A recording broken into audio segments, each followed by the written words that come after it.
ఎక్కడైనా ఇంత అవస్థ ఉంటే మంత్రులు ఎమ్మెల్యేలు వచ్చి పలకరించిందా? ఇవాళ అప్పుడు మేము ఉన్నప్పుడు ప్రతిసారి నేను వచ్చి మీకు ఏ కష్టాలు ఉన్నా మీ ఎమ్మెల్యేలు మీ అందరం వచ్చేది. ఇప్పుడు వాళ్ళు మొత్తం కూడా వస్తలేరు. నేను ఒక్కటే నిమిషం ఏంటంటే 10 రోజులలో మొత్తం కొనాలి. అందుకు మనం 10 నిమిషాలు ఆడ మార్కెట్ దగ్గర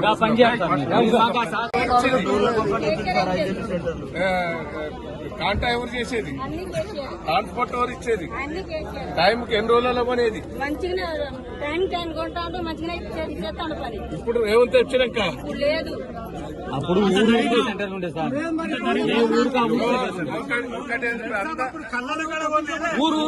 ఉండే కళ్ళకి అన్ని వచ్చినాయి. బస్తాలు వేసుకొని పోయినాం. ఈ ప్రెస్ మీడియాల ముందకే సాక్ష్యం 6 గ్యారెంటీలు హామీలు ఇచ్చారు. ఎన్నో హామీలు ఇచ్చారు. రైతుల కోసం కూడా చాలా హామీలు ఇచ్చారు.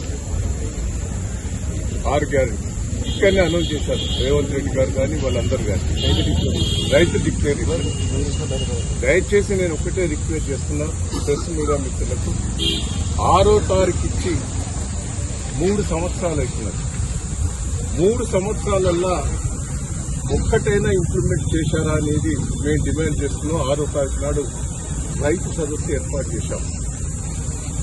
నేను ఒక్కటే ఈ ప్రభుత్వాన్ని డిమాండ్ చేస్తున్నా, రుణమాఫీ సరి కాలేదు. అది 38 కోట్లయితే 38,000 కోట్లయితే 18,000 కోట్లు చేశారు. దాన్ని ఆఫ్ చేశారు. రైతు బంధు 3 సార్లు ఎక్కువచ్చాము. బోనస్ 2 సార్లు ఎక్కువచ్చాము. బోనస్ అన్నిటికి ఇస్తాను. మక్కలకి ఇస్తా, పెసర్లకి ఇస్తా, పత్తికి ఇస్తాను, అక్కడ సన్న ఓట్లను దాన్ని కూడా ఎక్కువచ్చాము. రైతు